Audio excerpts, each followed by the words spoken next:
Hello and welcome to News live from Islamabad. I'm Jawad Tehami and these are the headlines.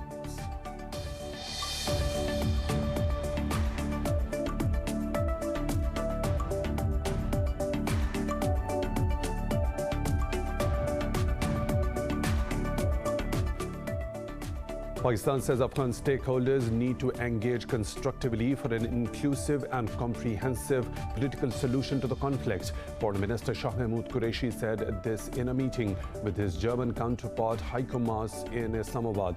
The Foreign Ministry says the two sides also discussed a range of issues concerning bilateral and international interests. India has again registered the world's highest COVID-19 infections and its record deaths in a day. The country has logged more than 379,000 infections and over 3,600 deaths overnight.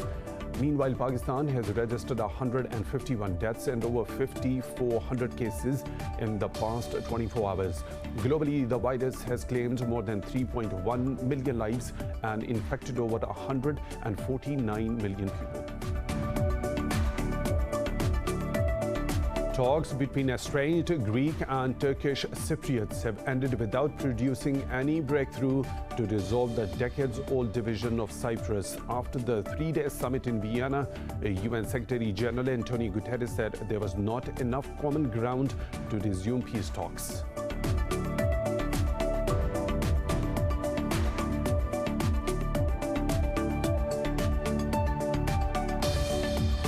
In Germany, 4 people have been killed and another wounded in an assault at a care clinic.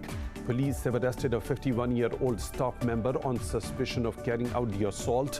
The motive for the attack is not yet known.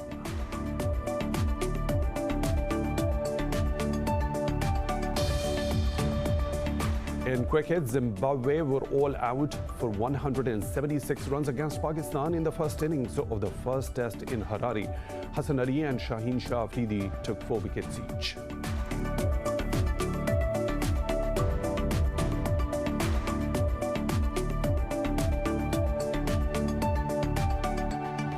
Those were the headlines in detail. Stories right after a short break. Stay tuned.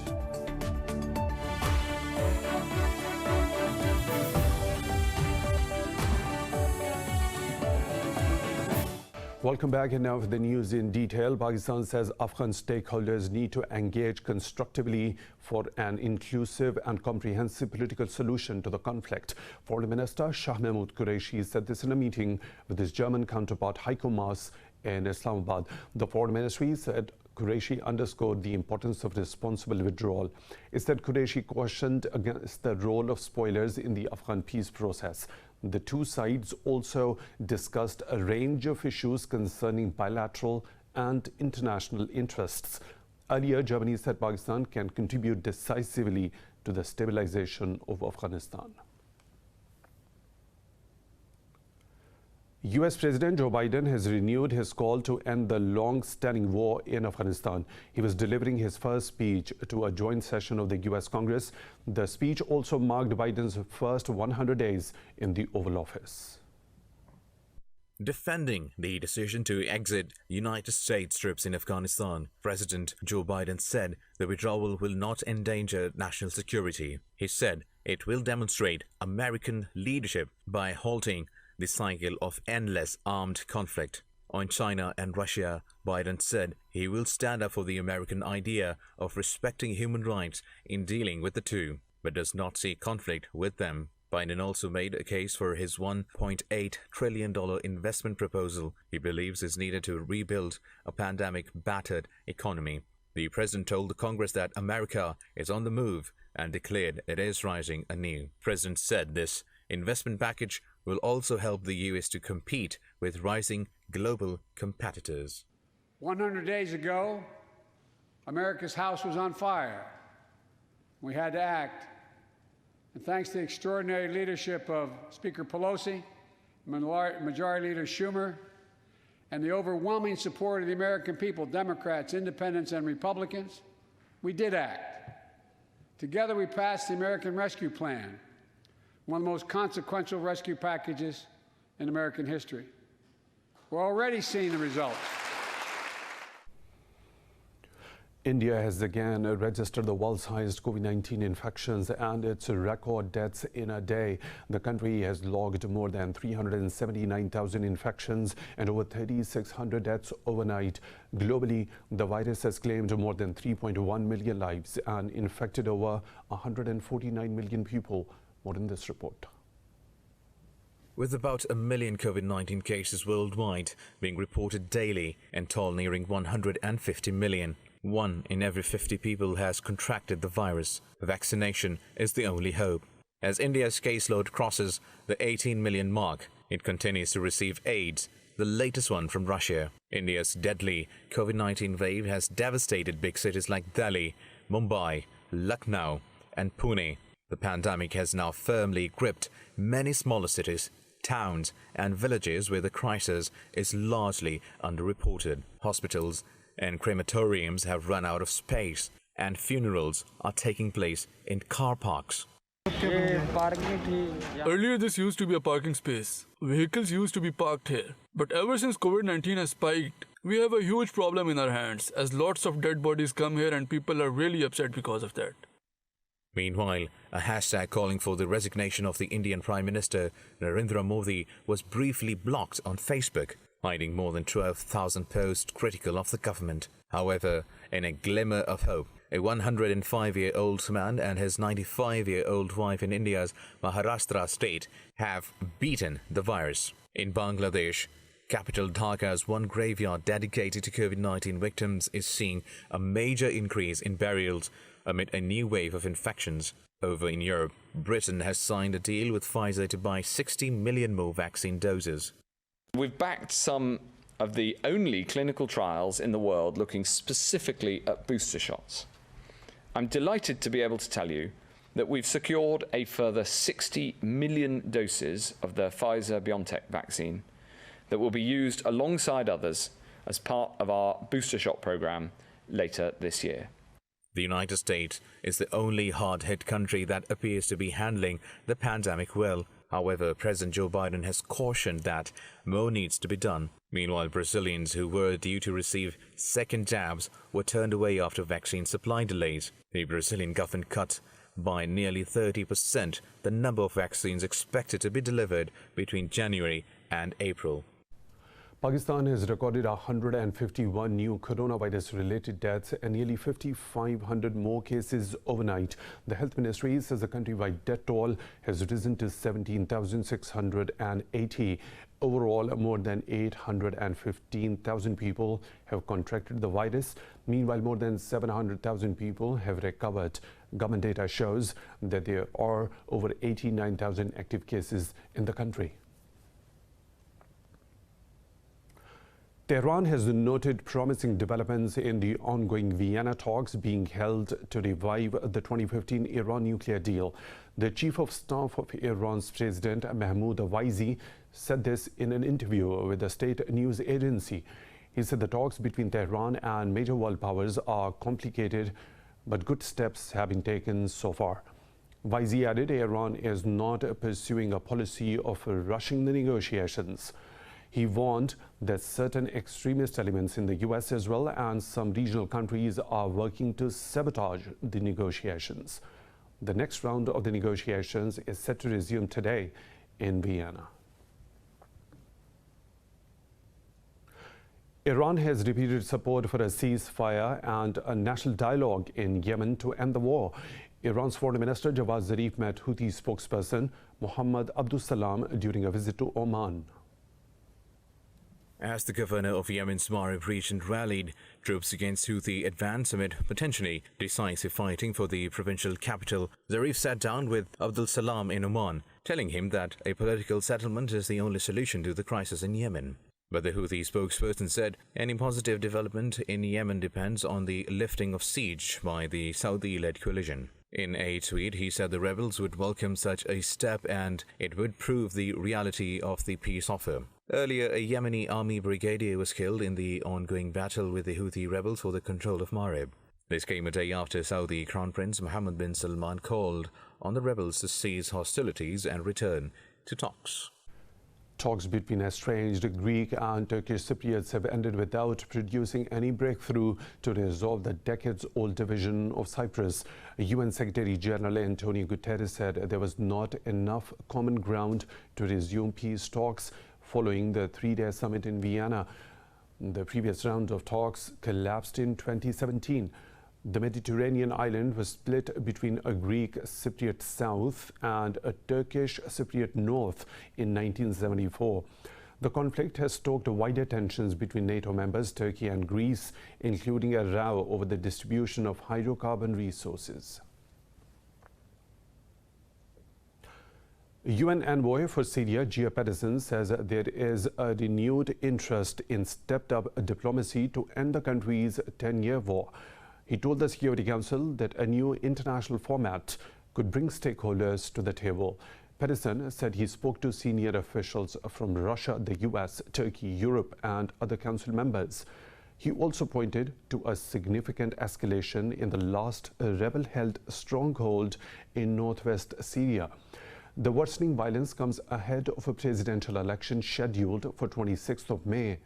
Meanwhile, a US ambassador said the failure to enact a new constitution is proof that the vote will be a sham. However, Russia said some countries are up in arms against the idea of election and have already declared them illegitimate. Hamas has voiced its opposition to the possibility of postponing Palestinian elections. President Mahmoud Abbas's Fatah party is expected to push for a delay, citing a dispute with Israel over voting in East Jerusalem. In a statement, the group said voting must take place in the territory, but rejected the idea that it required Israel's permission. It said all responsibility will fall on those who delay the elections in response to the veto of the occupation. Israel has not said whether it will allow voting in East Jerusalem, but expressed concern about Hamas's growing strength. In Myanmar, unidentified attackers have reportedly launched assaults on two air bases near the central town of Magway and in Maitila. Witnesses said 3 blasts went off at an airfield while 5 rockets were fired at another. There was no claim of responsibility or confirmation of any casualties yet in the attacks. However, fighting between the military and ethnic minority insurgents have flared since the February 1st coup. The latest raids follow insurgents' attack on an army base, after which the Air Force dropped bombs on rebel-controlled areas. Myanmar's military regime has so far killed 755 civilians while using lethal force to quell protests against the coup. In Germany, 4 people have been killed and 1 other seriously wounded in an attack at a care clinic. Police said that a 51-year-old staff member has been arrested on suspicion of carrying out the assault. They said the victims were subjected to violence but did not give any details around the circumstances of the killings. The police added that the motive for the attack was not yet known. Venezuela says 8 of its soldiers have been killed in ongoing clashes with armed groups along the border with Colombia. Earlier, Caracas said its armed forces had suffered casualties in fighting in the border town of La Victoria. In a statement, Defense Minister Vladimir Padrino listed the names of the soldiers without providing further details. Padrino paid tribute to the soldiers, calling them heroes who died defending their homeland. He vowed to confront the Colombian armed groups with all moral and material strength. Thousands of Venezuelans have crossed the border into Colombia since the fighting in the state of Apure broke out in late March. Facebook beat market expectations for quarterly revenue. It was driven by higher ad spending by businesses during a pandemic-induced surge in online traffic. Total revenue rose to over $26 billion, beating analyst expectations of $23.6 billion. Facebook said in its outlook that it expected second quarter revenue growth to be stable or grow moderately. It warned that future growth rates could significantly decline when compared with the past periods of strong growth. The social media giant cited a new pop-up privacy notification from Apple as a potential cause.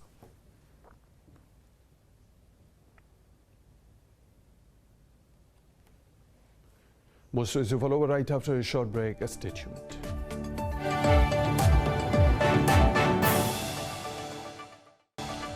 Welcome back. The European Union has passed a new law to tackle online identified terrorist content quickly and smoothly. The law will apply to content posted online. A fine of up to 4% of an online platform's global turnover could be imposed in case of failure to removing content within 1 hour. However, the law will not target content uploaded for educational, journalistic, artistic, research, or for awareness-raising purposes. The host country would have 72 hours to assess if the request was justified and whether or not it breached fundamental rights. China has launched the core module of its permanent space station in a bid to complete its construction by the end of 2022. The Tianhe module was launched aboard a Long March 5B rocket from the Wenchang Space Launch Center. The module is the largest spacecraft developed by China and is said to be operational for at least 10 years. An official at China Academy of Space Technology said Tianhe will act as a control hub of Tiangong Space Station. Beijing plans to conduct 10 similar launches carrying more modules before the completion of the space station next year. A new study has found that nearly all of the world's glaciers are losing mass at an accelerated pace. The phenomenon could impact future projection models for ice loss. More in this report. Glaciers with surrounding communities provide an important water source, and their decline could lead to serious food and water shortages. A study in the science journal Nature provides one of the most wide-ranging overviews of ice mass loss from about 220,000 glaciers. Using high-resolution imagery from NASA satellite from between 2000 and 2019, scientists have found that glaciers lost an average of 267 gigatons of ice per year. The researchers also found that glacier mass loss accelerated. Glaciers lost 227 gigatons of ice annually from 2000 to 2004. But that increased to an average of 298 gigatons each year after 2015. Scientists have long warned that warming temperatures driven by climate change are eating into ice sheets around the world. But who is to blame? It's hard to separate the fact that the temperature is what is causing the melt with the fact that humans are, by and large, causing the increase in temperature. Glaciers melting also contributes to higher sea levels that threaten the world's populous coastal cities. The latest reports by the Intergovernmental Panel on Climate Change project that future sea levels will rise by more than a meter by 2100. Scientists say once glacial ice melts, it could take decades or centuries to regrow. We're not at a point where the discussion is about growing glaciers or even keeping them exactly as they are now. We're at a point where we're trying to keep as much ice there as possible and really slow that rate of loss. Scientists say the study's overall picture is one of fairly rapid ice mass loss, with no indication it would change soon. But they believe there is still time to put the brakes on melt by reducing emissions. Urban landscape developer Mori Building Company has unveiled an updated 3D model of Tokyo. This comes as the city goes through redevelopments for better accessibility and disaster resistance. More in this report. The first version of the miniature city covering 230 square kilometers paired with projection mapping was unmasked in 2019. The mapping aids in visualizing information such as sea level and railroad line maps across 13 wards in the heart of the Japanese capital. People who are involved in the city's urban development are not only experts, but also include those who work, live, and run businesses in the area. These people must speak in the same language and talk about things from the same perspective. In this context, I think it is very important to make the information visible so that everyone can easily understand it. Tokyo has gone through a rapid transformation since the release of the 3D model in 2019. Aside from Tokyo having various attractive features, from the point of view of a person who has been working on a 3D model of Tokyo for 20 years, the most striking aspect is how the fast city changes. The company hopes its annual update serves researchers and private developers in planning out disaster prevention and urban development.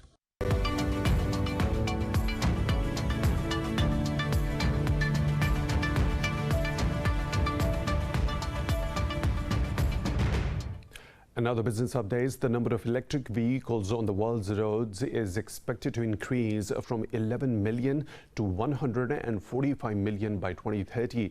This could wipe out demand for millions of barrels of oil and save tons of carbon dioxide every day. According to a report by the International Energy Agency, there could be 230 million electric vehicles worldwide by 2030, conditional on government support. Sales of electric vehicles in the first quarter of the 2021 were more than 2.5 times higher than last year. IEA expects advances in battery technology and mass manufacturing of electric vehicles will reduce their cost. These statistics pose a threat to the energy industry that relies heavily on demand for transport fuels for profit. European stocks are trading somewhat higher. Markets are reacting to the U.S. Federal Reserve's decision to hold interest rates near zero and digest a fresh round of corporate earnings. London's FTSE is leading the gains, ascending more than 0.5%. The CAC 40 in Paris has also added over 0.5%. The Pan-European Stock 600 and Italy's FTSE MIB have edged up marginally as well. However, Frankfurt's DAX has slipped fractionally. Earlier Asian markets edged up as well.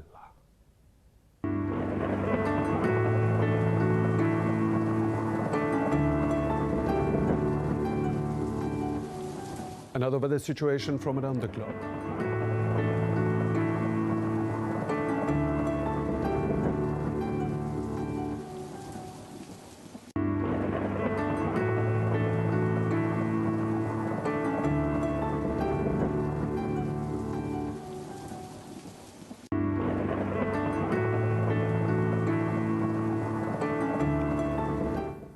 And that is all for now. With the latest updates, you can follow us on social media at Indus.News.